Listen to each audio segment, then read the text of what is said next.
Halo semuanya, kembali lagi di Digimind Talk. Hari ini kita akan diskusi tentang investasi. Tema diskusinya adalah Bitcoin versus saham.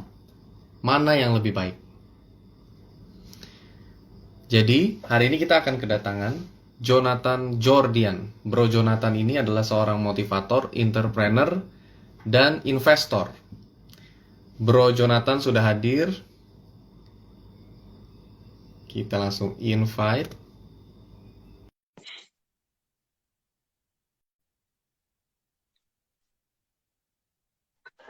Halo, kedengeran nggak? Halo, Jonathan. Tes, tes. Suara Suara kedengeran. jelas. Mantap.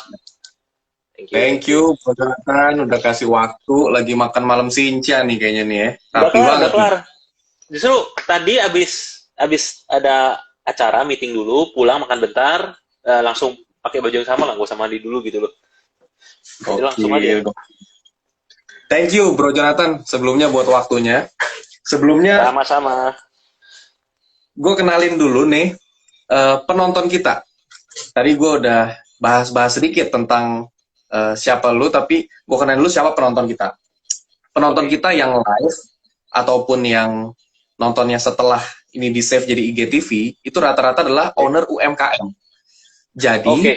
rata-rata adalah orang yang mungkin awam untuk investasi nih. Makanya hari ini kita mau bahas, mungkin kalau Bro nanti ada singgung-singgung sesuatu tentang istilah-istilah dalam investasi, boleh Oke. dijelasin-jelasin dikit istilah-istilah artinya apa. Nah, untuk Siap. penonton, hari ini kita Asosiasi Digital Marketing Indonesia dengan program Digimind Talk menghadirkan seorang motivator, entrepreneur, dan investor handal nih. Bukan hanya handal di dunia investasi, tapi juga handal dalam memberikan edukasi tentang investasi. Gue pribadi udah ngikutin Instagramnya dalam waktu beberapa bulan terakhir dan banyak banget kontennya yang menarik. Tapi Thank mari you, kita thank mulai dari you. sini. Mari kita mulai dari sini. Masa-masa corona ini nih, Ya, banyak yang disebut trader angkatan corona, ya kan? Coronials. Coronials. Misalnya. Oh, namanya apa tuh? Coronials. Coronials, jadi Corona Millennials kan. Jadi angkatan ini tuh Coronials bahasanya.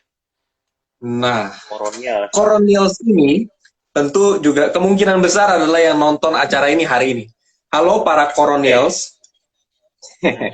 Jadi kalian tuh disebut Coronials karena mungkin usianya masuk dalam milenial dan baru nyoba trading di masa corona, entah itu saham atau apapun, tapi kali ini kita mau bahas kira-kira mana yang lebih baik, apakah cryptocurrency ataupun saham. Dan selain itu kita mau bahas Oke. tentang mungkin bagaimana investasi itu sendiri, kapan sih kita harus mulai dan lain sebagainya.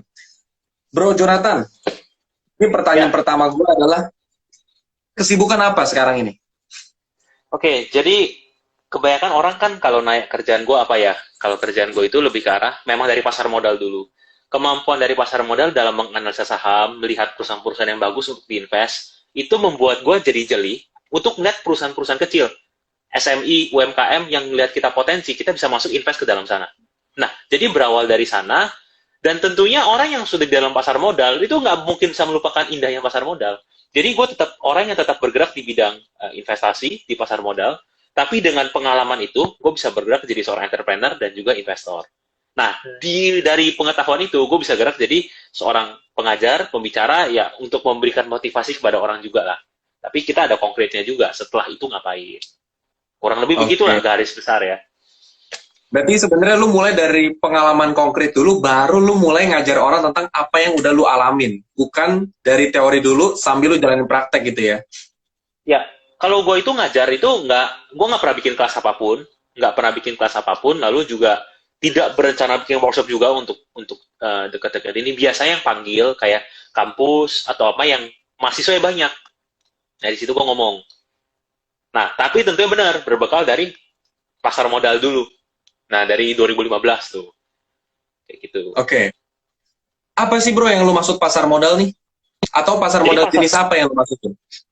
gini, pasar modal kan ada banyak. Ada pasar saham, reksadana, dan derivatif, dan lain-lain. Yang kali ini lebih spesifik adalah gue bicara di pasar saham. dan ada mungkin 10% di reksadana. Karena kan mereka berkesinambungan ya, berkaitan. Reksadana dan saham itu kan berkaitan. Nah, jadi pasar modal yang gue maksud itu ya, jadi mungkin saham, hampir ke saham semuanya, baru reksadana. Kayak gitu. Ngomongin istilah pasar modal nih ya bro. Kalau Ya, dibilang cryptocurrency itu masuk pasar modal gak sih? enggak. Cryptocurrency bukan pasar modal. Bukan pasar modal. Oke, Cryptocurrency bukan pasar modal. oke. Berarti kalau gitu gue langsung masuk lewat sini nih ya. Kan Boleh. orang dua kubu nih. Satu kubu yang bro Bitcoin lagi gila nih, Tesla baru beli nih, Elon Musk baru beli Bitcoin nih, lagi booming nih. Ayo nih beli Tron, ayo beli yang ini, beli yang itu, sekarang bakal Iya, naik iya, iya, gila. iya. Banyak, banyak. Banyak. Ada juga yang tipikal yang bro hati-hati. Ini apaan? Barang realnya nggak ada nih. Ini jangan-jangan ini bener-bener cuman bakal ngerusak duit lu doang. Nanti duit lu bakal di bubble, abis itu hilang nih. Gimana lu memandang cryptocurrency, bro? Jadi gini, cryptocurrency kita harus tahu dulu. Cryptocurrency kan itu dibuat dengan harapan dan tujuan jadi alat transaksi. Itu dulu. Jadi dulu para pengusaha-pengusaha batu bara, ini cerita real true story-nya ya. Menarik nih. Pengusaha-pengusaha batu bara itu mereka bingung pakai dolar ya fluktuatif, pakai yuan ya fluktuatif. Mereka mikir mereka mau bikin satu currency yang tidak fluktuatif. Nah, mereka bikin Bitcoin. Itu sebenarnya rencana yang mereka utarakan ke pasar. Sebenarnya kita sama-sama tahu, dimanapun orang yang menguasai sebuah barang yang bisa dijual dan diperbelikan, itu monopoli terjadi. Nah, jadi cryptocurrency dibikin dari sana dulu. Nah, dari situ baru mulai diperdagangkan. Diperdagangkan, jadi kebayang nggak? Yang terjadi itu begini, para pengusaha-pengusaha itu, sebut ya, mereka menguasai 99% cryptocurrency. Mereka cuma 1% doang yang dilepas ke pasar. Mereka tahu nih, kalau ini pasar dilepas, naik terus, mereka kan tahu, 1% itu misalnya 1 miliar ya, misalkan hanya 1 miliar. Mereka kan siapin dana aja 2 miliar buat ngegoreng, naik, pelan-pelan mereka lepas, dan mereka untung. Jadi cryptocurrency itu, itulah yang sekarang, eh, dimanapun ya, sorry, di saham pun juga begitu. Mekanisme kenapa harga bisa naik. Mengenai real atau tidak realnya, sekali lagi kalau gue sih selama ini mempelajari Bitcoin itu jujur ya saat ini ke depan nggak tahu. Ke depan nggak tahu, 50 tahun lagi nggak tahu. Tapi untuk saat ini tentunya buat gue sih belum ada dampak apapun dalam kehidupan kita ya. Kita ke Carrefour nggak pernah beli pakai Bitcoin atau apa, nggak. Jadi yang simpel gitu aja kita belum merasakan. Kalau gue sih kayak gitu ya. Berarti dari pengamatan singkat dan cermat lu ini ibarat kata kalau istilah kita berdua nih, istilah yang bisa subjektif dan bias lah gitu ya. Berarti ini Ya, semacam lagi digorengin nih bro nih ya. bisa jadi lagi digorengin karena gini, tujuan sesuatu dibuat para pengusaha kan mereka yang di luar sana kan intinya kan cari uang. Gue nggak ada yang terlalu sosial, nggak ada yang terlalu sosial yang kita bantu orang, apalagi kita udah bicara tidak spesifik ke satu dua orang ya, tapi apalagi kita bicara dalam dunia pertambangan yang penuh dengan wah luar biasa sekali politiknya, kita sama-sama tahu itu terlalu peliknya. Lalu tiba-tiba mereka bikin cryptocurrency untuk sosial, oh nggak mungkin. Gue sih berani yakin, udah ujung-ujungnya apa? Ujungnya mereka bisa dapat profit. Bagaimana mereka bisa dapat profit itu? Dengan segala cara yang mereka bisa lakukan. Salah satu cryptocurrency, gimana nggak untung? Sebut aja, mereka punya di harga 1 perak. Sekarang sebut misalkan ya, sekarang 600 juta. Mereka jual apa masih untung. Udah nggak usah bilang lagi, udah nggak usah ngomong apa-apa lagi. Udah pasti untung. 600 juta, men. Oke. Sekarang, gila itu. Kayak Oke. gitu. Bro, ini gue bener-bener ini soalnya baru menit pertama ya kan, orang baru join menit Oke. pertama baru baru sampai tadi sebelum mungkin nih tadi sebelum masuk lihat live kita dia baru ngelihat saldo Bitcoinnya ya kan, masih Ah, lihat ini, lihat aplikasinya, wah masih bagus angkanya lagi naik nih. Masuk sini dia ah, shock nih, oh ini apa nih? Nah tapi bro gimana nih? Ini kita kan mau bahas dari dua sudut pandang nih.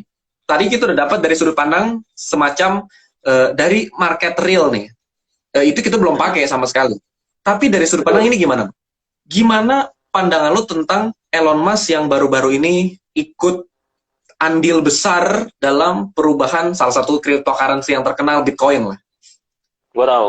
Jadi gini loh, si Elon Musk itu, dia itu bukan 1, 2, 3 kali ngomongin sebuah perdagangan yang bikin satu saham itu atau satu komoditas itu naik. Dia udah banyak. Dari gue lupa lagi ya. Dia ada ngomongin soal saham yang di mana, dia ada suruh beli apa, udah semua naik. Nah, kenapa dia beli Bitcoin itu? Mungkin aja dia akan menjadi orang yang akan mendongkrak menggunakan Bitcoin. Bisa aja Tesla bisa dibeli dengan Bitcoin. Apa bisa dibeli dengan Bitcoin. Tapi ada orang yang bilang bisa dicek kebenaran, bisa dicek kesalahannya. Dalam 14 tahun Tesla jualan mobil itu tidak mengalahkan profit dari Bitcoin dia yang naik katanya dalam 1 bulan atau berapa lama. Jadi kebayang nggak seberapa gilanya Bitcoin itu naik? Gue bulan Januari bikin perhitungan. Kalau orang beli Bitcoin dari 2010, kan Bitcoin ada 2008 atau 2007, gue lupa deh. 2010, dia masih hold sampai sekarang. Kalau dia pegang 1 juta, itu nilainya itu entah bisa jadi berapa ratus miliar atau hampir triliun. Gue lupa hitungannya. Saking begitu gila naiknya. Ya, apa nggak heran sekarang 600 juta. Apapun bisa terjadi, itu bisa berapa juta persen naiknya. Itu kalau misalkan dia sebut harga initial offering-nya atau harga perdananya, harga awalnya 100.000 aja, lu ke 600 juta, itu berapa kali lipat? Ke 1 juta aja udah 10 kali lipat, 1000%. Deposito Bank BCA 1 tahun 2% loh. Itu 1000% udah gila-gilaan. Itu baru ke 1 juta, ke 10 juta itu 10.000 kali lipat. I see. 100 kali lipat. Nah, jadi ini benar-benar gila banget. Jadi naiknya itu gila banget, dan kita tahu di dunia ini nggak ada yang begitu enak dan begitu instan. Kita sama-sama tahu kan, realitas yang sebenarnya itu nggak ada yang begitu indah. Gitu. Berarti gini,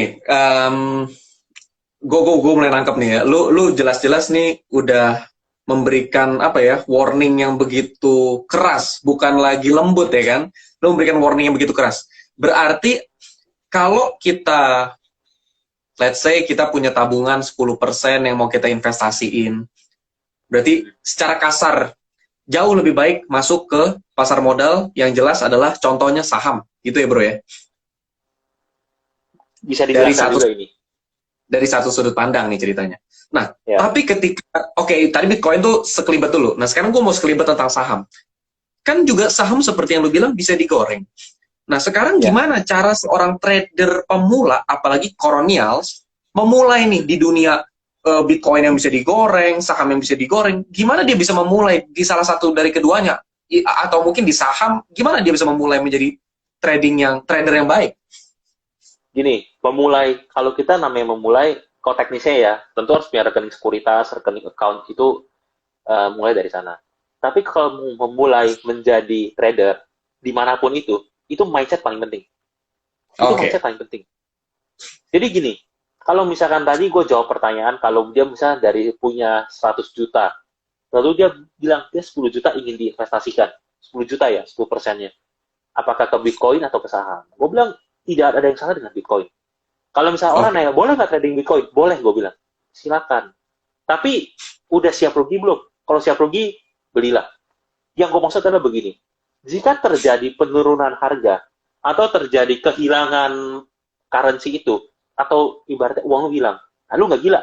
Lu tetap bisa jadi orang yang normal, bisa jadi orang yang masih mencintai pasangan, masih hormat ke orang tua, dan bisa menjalankan aktivitas dengan normal. Karena kalau lu lihat berita yang beredar, itu gila loh. Ada uang nih kayak 400 juta. Dia mikir, orang kasih dia, woi, lu beli ini deh. Ini bisa naik 10 kali lipat. Dia ngitung dong, 400 juta ini bisa ke 4 miliar. Uang nikah dia, bro. Dia, masih 6 bulan lagi, gue butuh bayar DP. Nanti dulu deh, gue masih ke ini dulu deh. Siapa tahu naiknya gak usah 10 kali lipat lah. 2 kali lipat aja gue udah seneng. Gue masukin. Sampai sekarang, nggak bisa dicairin. Jadi, yang begitu-begitu hati-hati. Itu mindset paling penting itu. Jangan pernah mengejar untung. Untung itu kaki 4. Kita kakinya cuma 2. Uang itu kaki 4. Kita kaki 2. Sampai kapan kita nggak bisa ngejar? Yang paling bisa adalah bagaimana kita sama menarik uang itu datang ke kita. Dengan kesiapan mental, kita udah siap, kita udah tidak cari untung lagi, untung cari kita. Nah, itu mental mindset itu paling penting. Kayak begitu.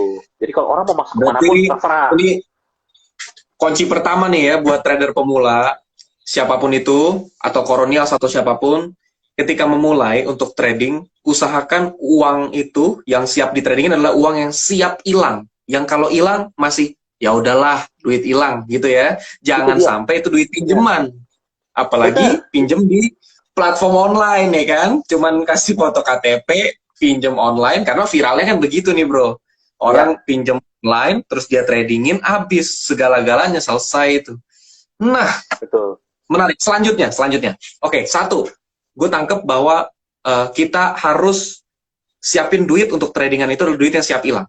Terus ada juga pendapat tentang gini, bro. Secara umum nih, gue sering banget denger Warren Buffett punya quotes di Google gitu ya. Dia bilang, jangan pernah menaruh investasi Anda kepada satu keranjang, tapi pisahkanlah kepada beberapa keranjang, katanya. Tapi satu kali, gue baca buku yang ya mungkin udah agak jadul ya, Robert Kiyosaki punya. Robert Kiyosaki bilang, Warren Buffett bilang begitu karena punya beberapa kepentingan. Sedangkan dia sendiri sebenarnya tidak terlalu membagi keranjangnya. Dia malah memfokuskan pada satu keranjang. Gimana pendapat lo tentang itu, bro? Nih, menanggapi pernyataan itu ya, Warren Buffett itu selalu bilang begini, jangan menaruh semua telur kita ke dalam satu keranjang kan, karena kalau itu dia pecah, habislah kita. Oke, kalau gue pribadi ya, kita harus lihat dari sisi atau skala uang nominal kita berapa. Satu dari situ, nominal kita berapa. Lalu satu nominal kita berapa dan kesiapan pasar dalam menampung jumlah nominal kita. Itu dulu kesiapan pasar dalam menampung jumlah nominal kita. Kalau kita punya uang 3 triliun, sebut 3 triliun ya, ini kita angka bombastis. 3 triliun, nggak mungkin dia cuma taruh di satu instrumen, nggak mungkin. Pasti dia ada dua. Tapi kalau ada orang, sorry itu saya punya uang, gue punya uang nih, gue mau investasi, punya 3 juta.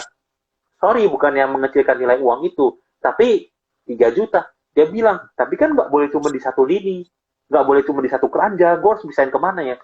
Gue pernah diskusi dengan orang begitu. Gue bilang, oke. Anda investasi tujuannya buat apa?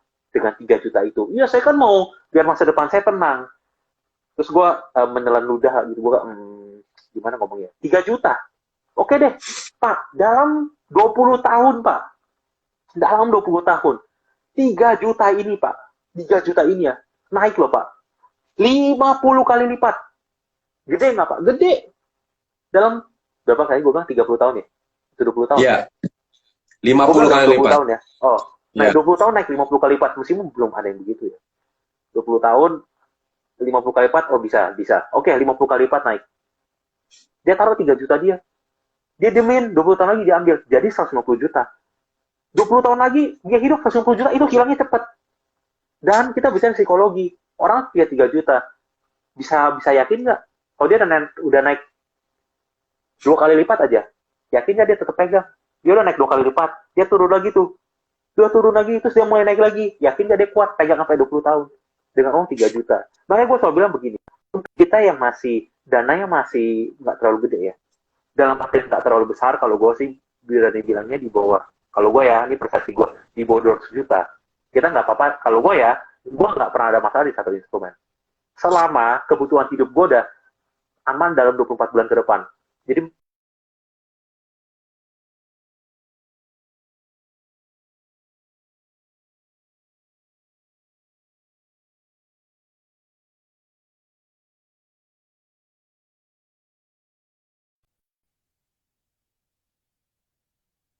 Halo? Oke. Tadi kayaknya hilang koneksi. Tadi terakhir di 24 bulan ke depan. Nah, gue udah mempersiapkan 24 bulan ke depan, dana keluarga gue aman. Jikapun saham gue hilang, seenggaknya 2 tahun waktu gue putar otak. Nah, jadi ibarat kalau gue pribadi ya, selama dana kita masih di bawah 200 juta, lu mau invest ke saham semua, gue sangat mendukung. Tapi kalau kita udah bicara ke angka miliaran, boleh diversifikasi, boleh. Meskipun tuh masih angka yang sangat, bahasa pasar modal, angka yang sangat receh sebenarnya. Masih kecil banget. Gitu. Oke. Bro, sekarang mulai kan, karena tadi ngomong mindset ya, gue jauh lebih tertarik memang bahas mindset. Karena sebelum langsung technical lu bisa banyak cari di YouTube dan segala macam lah. Tapi mindset gue rasa lebih penting.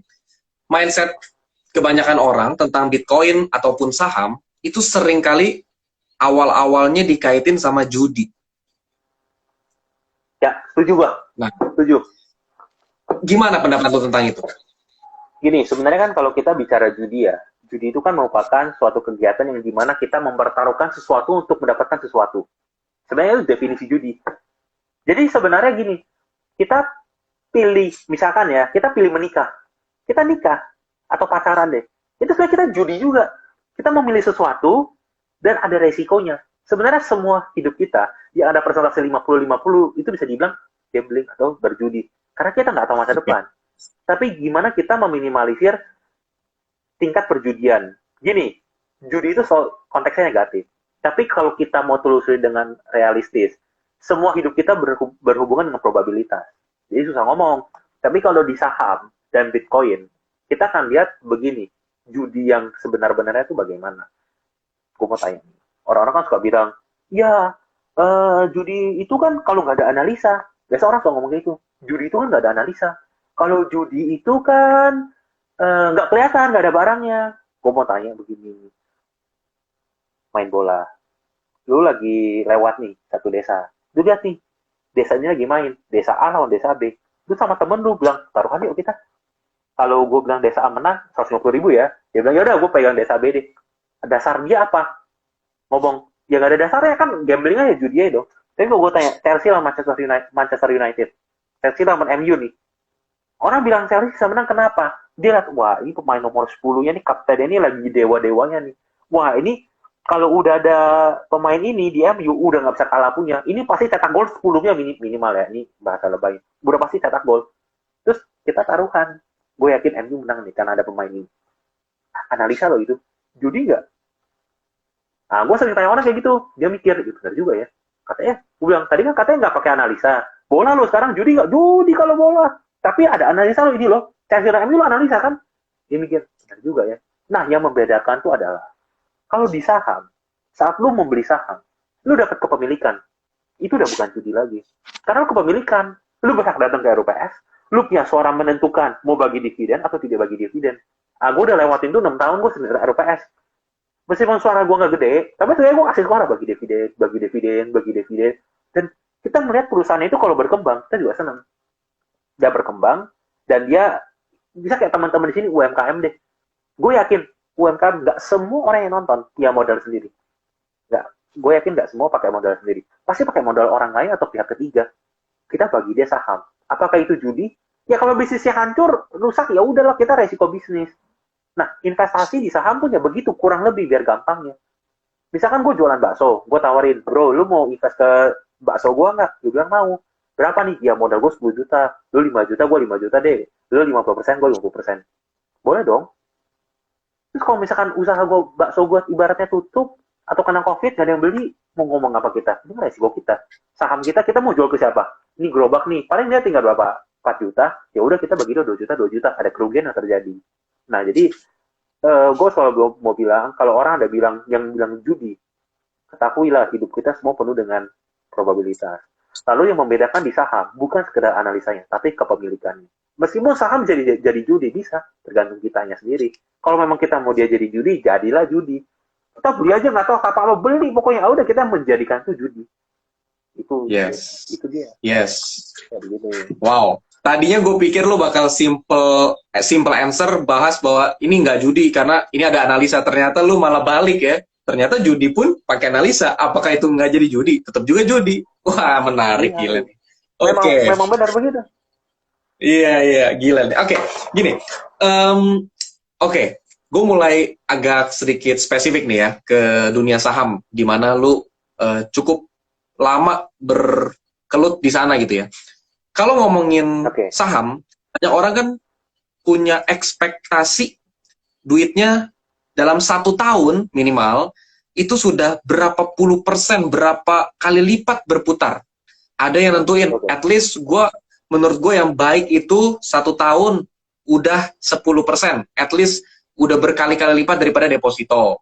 Ada yang bilang, gue di saham, gue ngincer gede, 1 tahun itu harus udah 50% duit gue balik. Tapi sebenarnya bro, gue ngerti ini kan, waduh ini bisa segala macam. Cuman menurut lu, ekspektasinya itu sebenarnya seperti apa sih seharusnya ketika orang terjun di saham? Gini, yang pertama kan kita bicara mindset ya. Saat kita mencari untung, itu resiko bisa terjadi. Itu orang kalau nggak siap, kan dia mikirnya terlalu manis. Seakan-akan gini, dia mikir pokoknya gue harus untung. Artinya kan positif banget tuh hidup ya, harus untung. Sedangkan kita tahu, di saham itu tuh tidak ada yang pasti. Dan dia bilang dia mengharapkan pasti untung. Kan tidak ada yang pasti. Jadi kalau sampai rugi, dia siap nggak? Sorry. Pertanyaannya, dia siap tidak jika sampai rugi? Nah, yang berikutnya itu adalah begini. Kalau misalkan dia mengharapkan keuntungan di pasar saham, kita bisa lihat ya track record lah. Kita bisa lihat track record belakangnya. Kurang lebih saham itu dalam IHSG bisa memberikan return tuh setelah 1 tahun, itu bisa sampai 20%. Gede nggak? Gede banget. Itu kan normalnya. Prakteknya, gede-gede nggak? Jauh lebih gede lah. Kalau nggak Warren Buffett mana bisa kayak ini? Kalau cuma setahun 20%. Dia bisa sampai begini triliunan. Oh enggak, pasti lebih.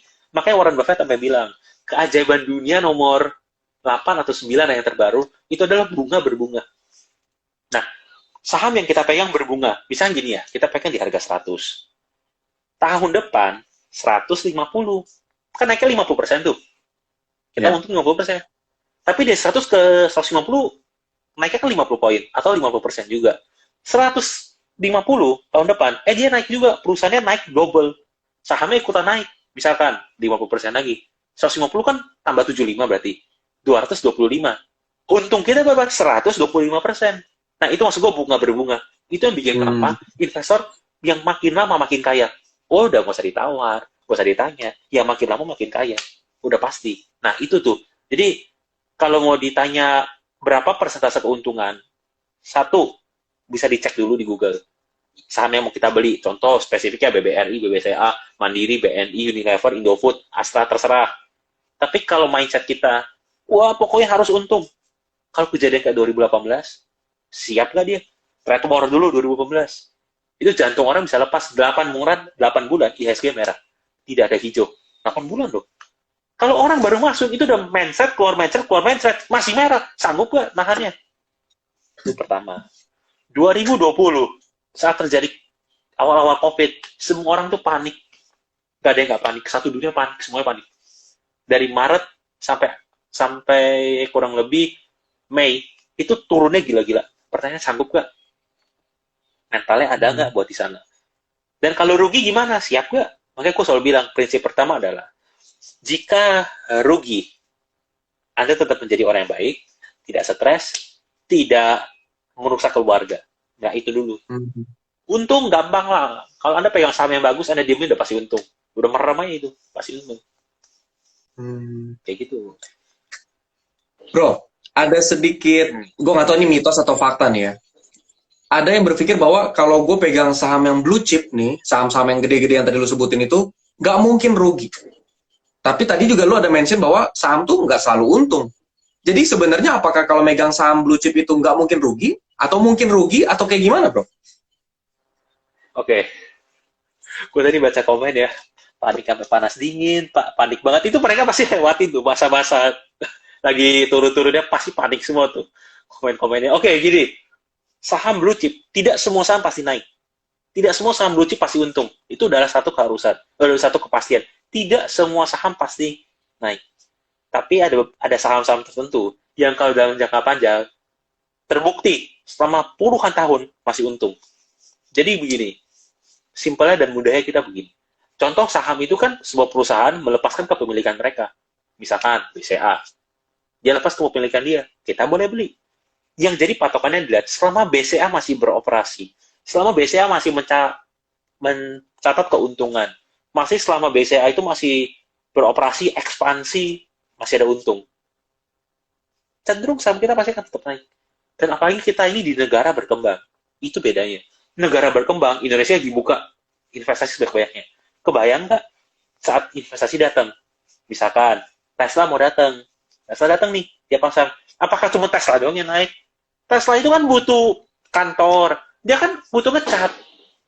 Pas dia butuh ngecat itu, perusahaan cat kan dicari. Pas perusahaan cat itu dicari, cat ini, waduh, gue dapet order back dari Tesla. Gue kemana nih? Gue butuh tambahan dana nih. Gue telepon bank deh. Dia pinjam kredit sama bank. Oh, itu bukan perusahaan cat doang. Perusahaan ATK juga. Tesla datang, karyawannya banyak, ribuan. Butuh ATK nggak butuh. ATK bilang, waduh, gue harus jalan supplier dulu. Gue nggak ada dana lagi, harus bayar cash. Karena langsung impor dari luar. Misalnya dari China gitu, diimpor. Dia kan impor. Harus bayar cash langsung dong.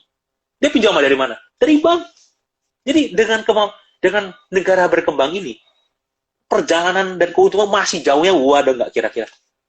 Nggak kira-kira. Jadi, ibaratnya selama perusahaan itu masih beroperasi, dan kita masih bisa keuntungannya, dan tentunya kita juga bisa melihat secara grafik ya, ini teknikal juga, jadi jangan selalu percaya Q45 atau saham blue chip pasti naik, enggak. Tapi kita lihat yang memang secara performanya dia naik. Itu bisa jadi sasaran investasi kita. Begitu. Menarik. Bro, ini ada pertanyaan masuk nih. Cuman gue mau kaitin ke sini. Ini ada yang mulai nanya, kira-kira contoh saham apa yang bagus? Ini gue takutnya nih lu langsung jawab, dia langsung beli. Maksud gue supaya nggak begitu nih ya. Mungkin bisa gak lu barengin juga sama yang disebut trading plan. Simple trading plan aja. Apa sih sebenarnya untuk si Coronials ketika mau mulai, trading plan-nya kira-kira gimana sih? Gini, Sekalian sama nih contoh sahamnya. Contoh sahamnya. Sebelum kita masuk ke dalam dunia investasi, nomor satu, selalu coba dengan dana yang kalau hilang, kita siap, udah tahu lah ya itu ya. Kita rela 500.000 hilang, relakan 500.000 itu hilang. Masuklah dengan 500.000. Yang kedua, trading plan. Saat kita beli, mudahnya, kita udah siap. Pokoknya kalau dia turun 10%, gue jual.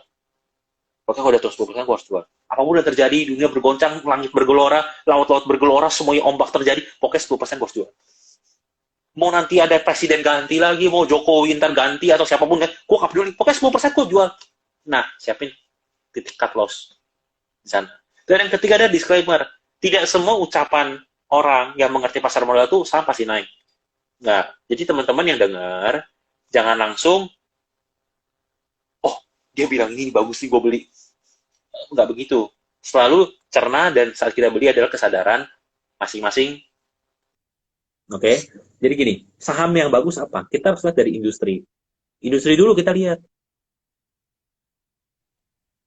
Industri yang akan selalu aman, itu adalah industri perbankan untuk negara berkembang. Itu udah nggak bisa ditawar. Kalau kita mau bicara komoditas, bisa nggak bisa. Tapi komoditas fluktuatif. Kadang ada harga minyak naik, harga minyak ada turun. Perusahaannya ikutan juga naik dan turun. Nah, kita kan sebagai seorang pengusaha, kita punya usaha, apakah kita mau liatin saham lalu naik turun, jantung kita naik turun, kan enggak. Mendingan beli yang stabil. Oleh karena itu, gue selalu bilang, perbankan itu sangat stabil. Jadi kalau ada orang naik, saham yang bagus apa? Gue perbankan. Bang, tapi lihat dulu, bang apa? Kalau gue selalu pilih, pilihan gue jatuh hanya kepada dua, kalau nggak BCA, BRI. Itu ada penjelasan teknisnya dan fundamentalnya ada. Tapi untuk saat ini gue sangat jatuh cinta dengan, kalau disuruh pilih antara BCA atau BRI, gue pilih BRI. Karena BRI lebih murah. Gitu aja sih alasannya. BCA mahal banget. Nah gitu. Jadi, teman-teman yang nanya, contoh saham yang bagus. Kalau mau buat trading, buat besok pun ada saham yang bagus buat trading. Fundamental bagus nggak ada bagus-bagusnya. Jeleknya jelek banget. Tapi kalau kita bicara trading, kayak Bitcoin misalnya mau trading, boleh trading aja. Trading aja, nggak masalah. Tapi kalau kita bicara investasi, ibaratnya kita harus benar-benar tahu perusahaan yang kita masukin apa. Dan kalau dia ada naik turun, harga kita tenang. Nggak mengganggu bisnis kita, nggak ganggu kejiwaan kita. Karena banyak orang yang masuk ke pasar saham, jiwanya terganggu pasti. Hati-hati. Gue mulai saja. Boleh, tapi saya sih nggak mau kebayangkan ya. Gue mulai ini nih bro. Suara gue terdengar jelas gak? Jelas. Oke. Gue mulai penasaran tentang tadi udah cukup jelas lu udah langsung gue nggak kira lu langsung spesifik itu ya, langsung perbankan, BCA, BRI, lu lebih malah pilih BRI dan lain sebagainya. Cuman itu udah sangat cukup menjawab. Cuman pertanyaan gue yang utama adalah tentang pemilihan kantor sekuritas. Gue tahu kita ini hari ini kagak di-endorse sama sekuritas manapun nih. Cuman gue nggak tahu di dunia pasar modal saham itu kayak gimana. Cuman di forex itu terkenal ada sekuritas yang kerja sama LP atau lembaga peminjaman gitu ya. Terus yang satu lagi yang nggak kerja sama LP. Seringkali kita ini kalau ketika nyari kantor sekuritas, kita cari track recordnya apakah dia ada kerja sama LP. Karena kalau dia ada kerjasama, biasanya itu indikasinya kemungkinan dia akan bikin kita semacam rugi, hilang, dan lain sebagainya, supaya kita minjem duit dan lain sebagainya. Tapi kalau memilih kantor sekuritas itu kayak gimana sih? Apakah cuma sebatas ya pokoknya diawasin OJK atau Bapepti atau apapun lah, yang penting udah diawasin itu udah pasti aman? Atau kayak gimana bro, milih sekuritas buat lo? Apa itu memang nggak signifikan lah bro, nggak penting, sekuritas mana aja sama aja kok? Atau itu sesuatu yang penting bro?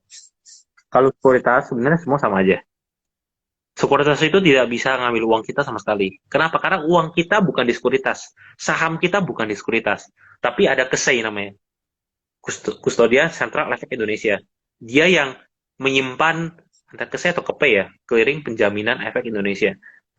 Pokoknya tadi KSEI KP deh, gue lupa dah. Di KP deh kayaknya. Dia itu yang nyimpen saham kita.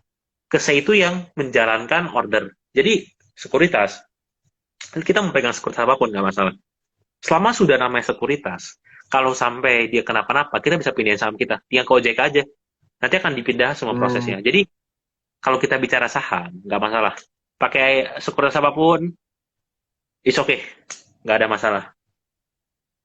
Kayak gitu. Oke. Nah, lanjut lagi. Apakah, saran lu gimana ya? Apakah kita di sekuritas itu main sendiri, trading sendiri, atau pakai broker dari mereka?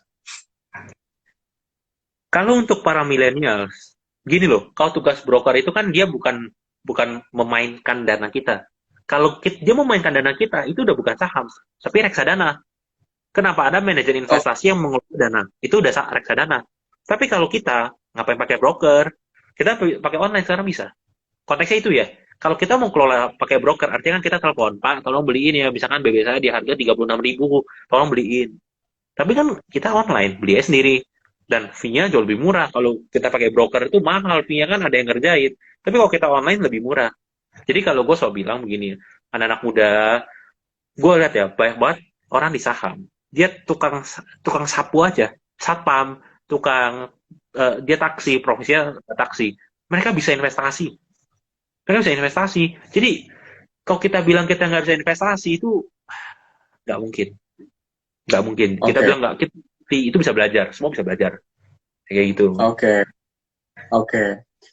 Nah, selanjutnya sama sesuatu yang gua WA lu waktu itu nih ya. Kita nggak usah nyebut merek, cuman ini sih, let's say ini bukan yang ke situ, tapi kurang lebihnya begini. Kalau ada yang nawarin robot untuk saham, let's say, gue nggak tahu nih apakah ada robot saham, tapi kalau robot forex kan banyak. Kalau ada semacam robot saham, even if itu ada, apakah itu sesuatu yang oke-oke aja, atau itu ponzi, atau itu lebih baik dihindari, atau gimana menurut lu? Kalau itu robot, kayak ibarat membantu kita menganalisa, silakan aja kalau cocok. Kalau cocok ya. Tapi kalau nggak cocok ya nggak usah pakai. Tapi kalau kita bilangnya begini, dana kita dikelola oleh orang, dan orang itu menggunakan robot. Nah, kita sudah harus lihat resikonya gimana nih. Ini orang ada transparansi resiko nggak? Jangan dia asal bilang, oh ya robot ini pasti untung. Ingat, nggak ada yang untung, nggak ada yang pasti untung. Gue mulai juga gitu bro. Gue juga dulu dari ngelola dana orang juga. Sampai sekarang banyak klien gue masih stay dengan gue gitu loh. Masih percaya. Kenapa? Karena gue orangnya ada resiko ya, gue ngomong terjadi kerugian, ada keuntungan ya gue nggak euforia dan tidak menjadi sombong. Nah, pertanyaannya kalau robot dia bisa kasih untung, gue sih jujur ya, kalau gue pribadi ya, kalau kita mau trading tapi bilangnya pakai robot, jangan ngaku-ngaku trading, itu robot kok, cuma robot ngomong beli, lu beli, dia turun, dia jual. Kita diatur oleh robot, dan sekali lagi robot itu terjadi panjang. Kalau gue cari MSCI yang robot luar negeri, itu udah jadi bahan gorengan. Robot kan bisa di-set, misalkan bisa di-set. Kalau dia naik sekian, beli. Yang set robotnya jual, aduh, ada juga, itu udah banyak kejadian kayak gitu. Kebayang nggak? Misalkan ya, gue nih orangnya jahat banget nih. Terus tuh klien gue bilang, Bapak Adit, saya akan membuat Bapak untung besar. Saya punya robot, Pak. Gue bikin sendiri robotnya. Misalkan begini, oke, Pak Jonathan, saya menerah dana saya 100 miliar kepada Bapak. Oke, saya kelola ya. Nah, robot nih. Sampai di sini tahap ini, kan harusnya beli itu 100 miliar. Ini kan pas lu beli kan ada yang jual. Barang gue jual barang gue semua ke lu. Barang gue kapan? Gue udah punya di sini. Lu beli 100 miliar, gue pakai modal 10 miliar doang dapat 100 miliar. Terus lu punya 100 miliar kan? Lalu, iya Pak, saya sudah bikin, kalau turun ya Pak ya 3% kita akan otomatis cut loss. Turun 3%, lu cut loss. Iya Pak, kita rugi 3 miliar. Oh, masih oke lah. Lu kan bilang oke lah, masih rugi 3 miliar. Gue yang punya robot, mantap, udah untung 90 miliar. Itu robot semua bisa diatur. Jadi gue selalu percayalah dengan diri sendiri. Kalau aplikasi misalnya gini, aplikasi analisa ya, misalnya robot bilang ini kondisi udah begini, boleh beli ini, chartnya udah menembus, boleh beli, itu kan hanya rekomendasi. Tapi kalau kita pakai robot yang beliin, wow itu banyak polemik, itu udah denger banyak gue. Jadi selalu Hmm. percaya. Ini penonton hari ini sih, ini kedatangan orang yang benar-benar kita kayak konsultasi tuh sama bapak sendiri nih. Kita konsultasi sama bapak sendiri yang benar-benar udah nggak pakai cincong. Udah lu jangan jangan begitu deh. Udah benar-benar langsung kasih daging, langsung daging masak. Bro, gue nih makin gini nih ya. Gue jadi makin berani nanya nih, soalnya lu juga berani jawab nih. Ya, Ini kita yang gue langsung mulai spesifik ya. Kemarin ini gue lihat OJK itu ngeluarin list eh, investasi bodong gitu ya, investasi bodong. Yang mana isi listnya itu beberapa aplikasi yang menurut gua sangat terkenal di jagat raya. Lu tau dong salah satu cowok yang pakai poni lempar yang bilang, tahukah Anda jutaan orang tidak ya. menyadari. Nah yang Nah, begitu-begitu itu kan masuk di salah satu listnya tuh. Dan beberapa ya. nama-nama pamor terkenal lainnya nih yang nggak mungkin kita sebutin karena dia kagak endorse kita ya kan. Cuman Yoi. gimana pendapat lu tentang itu, bro? Tentang si aplikasi-aplikasi yang beredar ini nih, yang di-endorse sama banyak artis ini nih.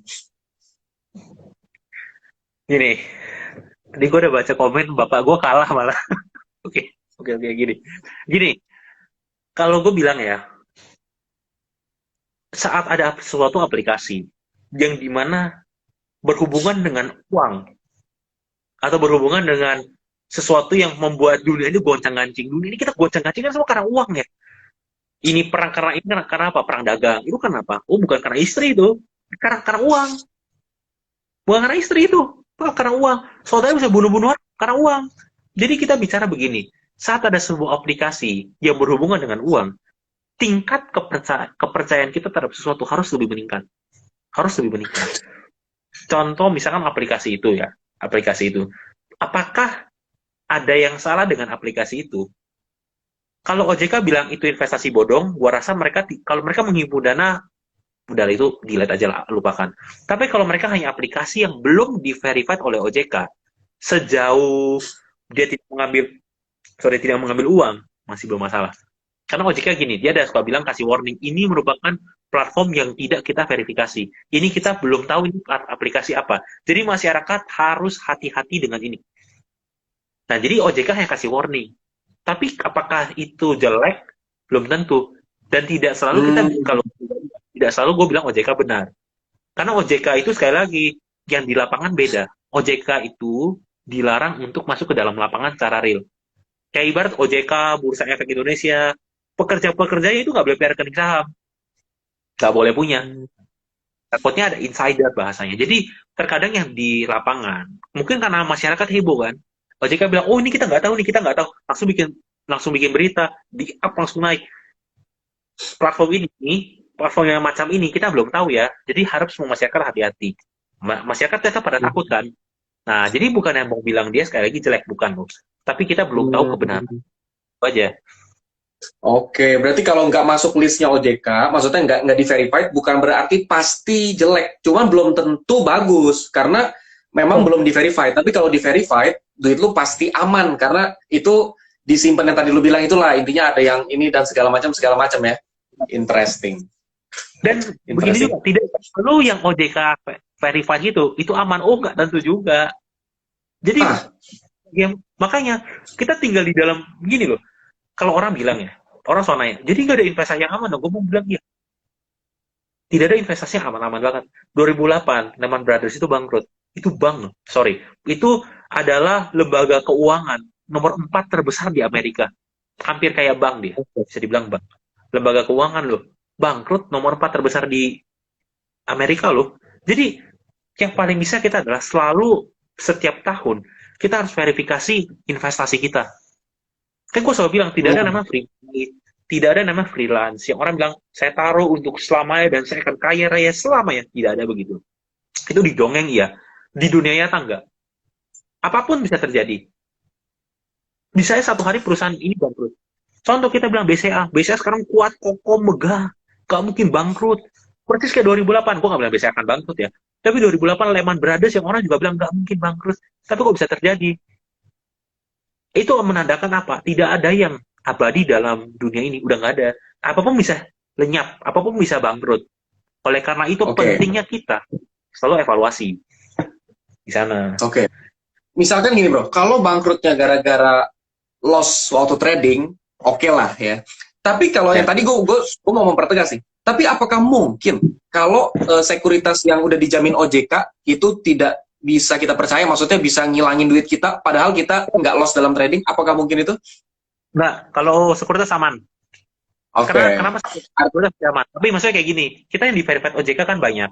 Contoh, peer-to-peer lending. Itu kan juga di dalam pengawasan OJK. Terus lalu, sekarang kan banyak tuh. Peer-to-peer, entah itu di pertanian, entah itu berkebunan, entah itu di pinjam meminjam, entah itu di properti, banyak. Di verified nggak? Di verified. Ada yang bangkrut nggak? Ada juga. Maksud gue tuh di sana. Jadi nggak semua yang di verified OJK pasti mulus dan pasti naik. Tapi kalau secara Oke. sistem, dia nggak mungkin bohong lah. Ibarat tuh nggak mungkin bohong. Kayak ambil duit orang tuh sangat kecil peluangnya. Karena OJK bisa bisa otoritas jasa keuangan sampai kecolongan, kepercayaan Oke. publik hilang. Tapi kalau kita bicara bangkrut risiko ya kayak gitu. Ya. Berarti ketika trader nanya kalau mau mulai gimana nih bingung, pertama menurut gue saran gue follow dulu akunnya John Jordian ya kan. Lu wajib banyakin microblog nih abis ini bro ya. Jadi follow dulu Ya, akunnya John Jordian, pelajarin dari situ ilmu-ilmu trading. Lu tolong bikin deh tuh trading guide for dummies 101 atau apapun gitu kan ya. Jadi orang belajar tuh dari nol gimana ya kan. Abis itu cari sekuritas yang aman. Terus kalau tadi gue denger ya rekomendasinya sih ya udah perbankan yang paling aman dan segala macam lo bisa coba dan lain sebagainya. Tapi gue ada penasaran sama satu fenomena investasi, bro. Gue oke. merasa harus klarifikasi di sini. Gue harus merasa klarifikasi sama lu ini, lu harusnya diundang sama Deddy Kobusier abis ini nih, bro. Jadi begini, baru-baru bukan baru-baru ini ya, baru sekitar corona ini ada seorang yang namanya tiba-tiba muncul mencuat luar biasa. Gue pribadi dulu ngikutin YouTube-nya, sekarang pun masih ngikutin, cuman gak terlalu sering. Ini pribadi yang namanya Pak Mardi Pip gitu ya, Pak Mardi Nah, Pip gitu ya. Nah, yang dia itu kan Mardi gitu ya. ya, dia tuh mencetuskan satu konsep tentang bagaimana rupiah harus menang dengan maksudnya tanpa dolar, tanpa yuan katanya ya, tapi pakai emas katanya. Nah, gue pribadi awam banget bro. Cuman Oke. menurut gue ini menarik banget karena di sisi awam gue cuma tangkapnya adalah ini nasionalisme gue dibangkitkan nih, Indonesia menang, gokil juga, dan dia selalu narasinya keren banget, gue ngikutin. Tapi gue mulai coba buka nih kan, gue buka salah satu platform dan lain sebagainya, terus gue tertarik dengan yang dia selalu jual adalah dinar pip gitu ya, yang bisa menukar Oke. emas dan segala macam kepemilikan emas. Tapi waktu itu gue konsultasi sama, tentu lu tau lah kalau kita mau investasi konsultasi pertama sama kakek. Nah, gue konsultasi sama kakek ya kan, kungkung gue Oke. sebutnya nih. Kungkung gue bilang Oke. gini, lu ini kalau investasi emasnya lu harus pegang. Sekarang gue tanya, lu beli emasnya mana? Gue bilang, gimana ya kong? Ini disimpan nih nama dia kong. Ini ada di aplikasi. Bisa sih kong diambil bisa. Cuman sekarang ini bentuknya di aplikasi. Terus menurut kakek gue nih, jangan. Lu kalau investasi emas, udah lu beli aja di toko emas, udah. Nah, gimana menurut lu si platform ini bro? Si Dinar Gini, Pip ini, apakah itu sesuatu yang trading pemula bisa mainin? Ataukah itu begini. kayaknya mungkin returnnya nggak terlalu tinggi atau apa? Silakan bro. Jadi gini, gue cerita sedikit dulu. Jadi beberapa kali gue dipanggil ke stasiun TV juga untuk kasih pemaparan mengenai pasar modal, ekonomi, apapun itu. Oke. Jadi hari-hari gue itu gue menghabiskan hidup gue untuk baca berita. Gue lebih baik buka berita ketimbang buka Instagram.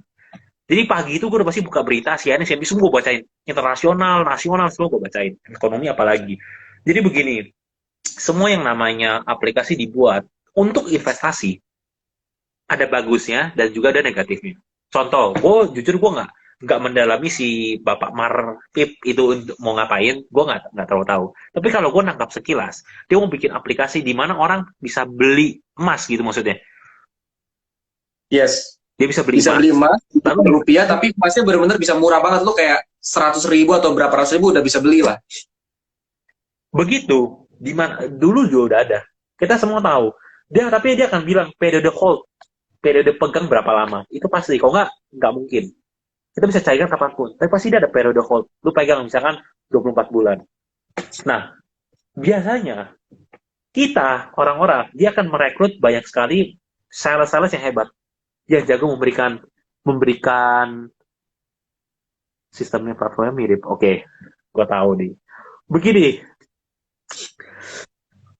kalau misalkan kita mau sampai beli berarti ikut investasi ya, beli emas dijanjikan, lalu kita hold, lalu dikasih lagi dalam waktu berapa tahun itu, kita kan lihat returnnya dulu. Dan gue tipe orang yang sangat cukup konservatif gue orangnya. Karena gue udah beberapa kali ketemu orang udah konservatif pun pasti resikonya tinggi. Jadi saat ini orang mau bikin platform, terserah deh mau bikin platform apapun. Tapi alangkah lebih baiknya kalau kita bisa pegang fisik. Apalagi berhubungan dengan emas. Karena udah bukan 1, bukan 2, bukan 3, bukan 4, bukan 5. Kalau lu buka Google, 100 list perusahaan yang menawarkan emas dan bangkrut. Banyak. Uangnya dibawa kabur. Dulu guru gua ada. Uangnya 800 juta hilang. Persisnya sama. Dikasih beli emas. Emasnya memang lumayan tinggi. Tapi dikasih bunga. Nanti kalau udah 1 tahun akan dibayar sama persis dengan modalnya. Kan kita ngitung. Mana mungkin sih kayak gitu. Nggak mungkin lah. Dalam untung yang gitu gede kan. Aduh nggak mungkin deh gua rasa gitu. Apalagi kita bicara investasi loh. Bukan bisnis. Kalau bisnis, ada orang yang untung. Setahun 1000% ada nggak ada. Itu bisnis. Bisnis itu kadang out of logic keuntungannya. Bisnis namanya. Apalagi kalau kita bicara temporal. Jadi gue selalu bilang ke teman-teman ya, kalau ditawarin investasi yang macam-macam, yang aneh-aneh, masih baru, terus lihat orang namanya kelihatannya dia hebat, kelihatannya dia pinter ngomong, hati-hati. Hati-hati. Gue gini loh, karena gue udah ketemu banyak orang. Banyak orang yang akhirnya rugi itu nggak masalah deh. Gue mau bilang rugi itu nggak masalah. Yang masalah itu adalah kalau lu nggak ngerti lalu lu ikut-ikutan. Itu kan yang sakit. Lu kayak ditipu sama semesta ini loh. Padahal kan kebodohan kita sendiri, ketidakbijakan kita sendiri. Tapi kan ini kan kayak berasa dijegal semesta lah, ditipu semesta lah. Tapi kan enggak. Kayak gitu. Ya hati-hatilah dikasih. Gue selalu takut. Jujur gue tau takut. Oke. Gue nangkap sih. Lu mungkin kalau dari sisi resiko, lu sangat menyarankan kita ini benar-benar sangat mempertimbangkan resikonya, selalu dihitung, dan berusaha ambil resiko yang terkecil, dan bahkan walaupun untuk resiko yang terkecil, ya lu harus siap untuk hilang duit itu ketika lu udah main investasi. Iya benar. Iya. Nah bro, selama lu ketemu sama trader pemula, kira-kira mitos apa yang seringkali mereka ungkapin ke lu untuk klarifikasi, bro?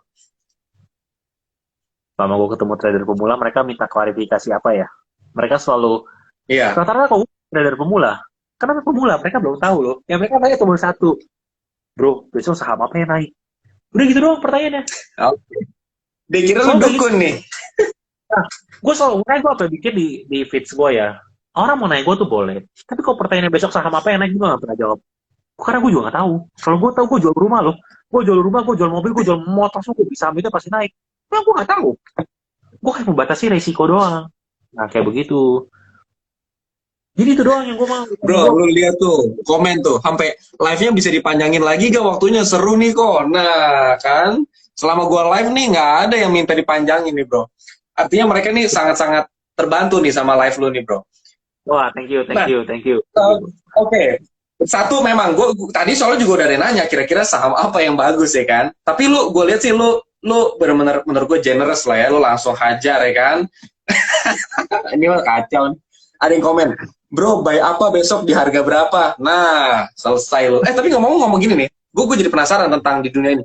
Setahu gue memang biasanya kan ada semacam komunitas atau grup WhatsApp nih bro, yang kayak ya nggak pasti-pasti banget, cuman mereka biasanya sharing-sharing kayak kemungkinan-kemungkinan atau indikasi-indikasi besok kayaknya gini, kali ini kayaknya gini, berita-berita.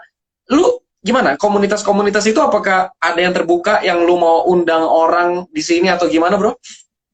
Kalau gue sebenarnya ada komunitas gue sendiri. Gue ada, dan itu tidak berbayar, tapi ada syaratnya. Selalu ada kayak gitu. Jadi gue tidak pernah berbayar, tapi selalu ada syaratnya. Nah, syaratnya itu gue nggak mungkin ngomong di sini kan, karena kan gak enak. Karena gue ibarat kayak ngomongin syarat, malah sekarang gue mau cari cari anggota, enggak gue sama sekali. Dan komunitas gue itu, Ya, bener, gue syaratnya minum darah bareng-bareng deh. kenapa? Nah, Syaratnya nanti apa? Minum darah bareng-bareng. Kayak mau masuk Shaolin. syaratnya itu mereka nanti DM gue aja lah. Karena ibaratnya gini, gue tuh bukan tipe orang yang di komunitas gue pun gue nggak suka, gue nggak sering kasih rekomendasi. Pure nggak kasih rekomendasi, gue kita ada informasi gue kasih sedikit. Terus gue udah kayak ngajar, ibarat ini ya kalau kalian mau lihat candlestick, kalian mau lihat chart, ini yang saya pakai. Tapi gue nggak pernah kasih rekomendasi. Kalau gue bilang saham ini, karena gini, sorry ya, ini gue rada kasar ngomongnya ya. Dulu, gue kasih rekomendasi. Pertama, untung. Wah, thank you, Joe. Kedua, untung 3, 4, 5, 6, 7, 8, 9 untung. Semuanya thank you. Luar biasa, Joe. Yang ke-10, rugi. Mereka katain gue, anjing. Sorry ya, ngomongnya kasar. Tapi gue pengen gitu, gue mikir. Terus 9 kali untung loh. 1 kali rugi, kenapa gue dikatain? Lalu orang pada nanya. Orang jadi gini loh, gue kasih rekomendasi ya. Gue kagak dibayar. Gue kagak dapat untung dari hasil analisa gue. Tapi tiap hari orang naik gue. Jo, kapan naik? Jo, kapan naik? Jo, kapan naik? Gue mau ngomong, gue jawab apa? Gue nggak jawab yang gak enak, kenal.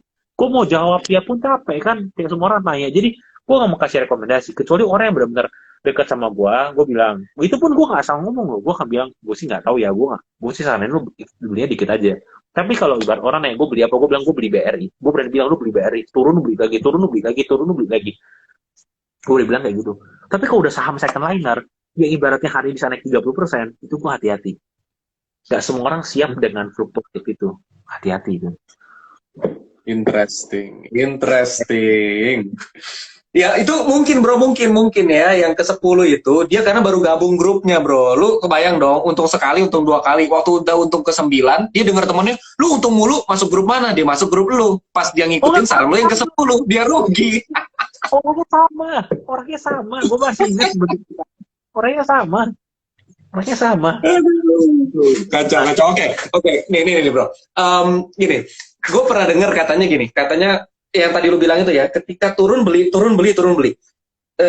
Justru katanya ketika lagi corona lagi parahnya, ketika saham lagi parah-parahnya, ketika orang lagi stres-stresnya, justru itulah kesempatan untuk beli. Nah, gue lihat di depan mata kepala gue sendiri, salah satu saudara waktu lagi di meja makan ya, waktu dengar kasus makin parah, terus wah turun parah katanya, dia langsung buka handphone, dia benar-benar langsung beli itu, panik tuh, dia benar-benar langsung beli. Tapi gini, satu kan tadi ketahanan ya kan, tapi yang kedua gini, kira-kira nih bro, ada gak sih patokannya ketika turun terus lu beli, nunggu berapa lama atau berapa persen baru lu jual lagi, atau ya udah diemin aja setahun, atau gimana bro? Atau itu buat main short term atau buat main long term atau gimana? Itu semua tergantung trading plan kita. Oke. COVID itu masa yang paling indah buat gue. Selain di rumahnya gue bosen. Tapi secara keuangan, secara keuntungan saham itu 2020 adalah pencetakan keuntungan terbesar gue sepanjang sejarah itu. Itu paling dahsyat itu 2020. Karena COVID. Dan gue masih mengharapkan saham turun lagi. Gue masih sangat mengharapkan. Sekarang begini, pertanyaannya adalah, sampai kapan kita bisa tahu kita mau hold saham itu? Suka-suka kita. Kalau kita udah seneng dengan keuntungan, misalkan ya, kita nominal, sebut nominal, kita udah cukup dengan keuntungan 50 juta, silakan dijual. Kalau orang bilang masih mau naik lagi nggak? Bisa naik kalau dalam jangka panjang. Tapi Anda sudah puas dengan 50 juta belum? Kalau udah puas, udahlah mau jual, oke. Bersyukur dengan 50 juta itu. Karena kita tidak ada yang bisa punya dapat harga paling tinggi, nggak mungkin bisa. Itu cuma di fairy tale, itu drama doang, yang harganya paling tinggi, beli paling rendah, jual harga paling tinggi. Nggak ada cerita begitu. Ada paling hoki. Nah, jadi sekali lagi trading plan, lalu bisa dengan support, resistance, analisa teknikal. Kapan kita tahu batasan, itu teknis lah, itu technical. kayak gitu. Tapi yang paling penting adalah dari diri kitanya. Kita lihat, waduh, udah untung 300 juta nih. Gimana perasaan kita lihat untung 300 juta? Sekali klik kita dapat profit 300 juta. Gimana perasaan kita? Kita bilang, wah ini udah luar biasa. Kita jual, dia naik lagi, nggak apa-apa. Kesempatan masih ada hari esok. Tenang aja.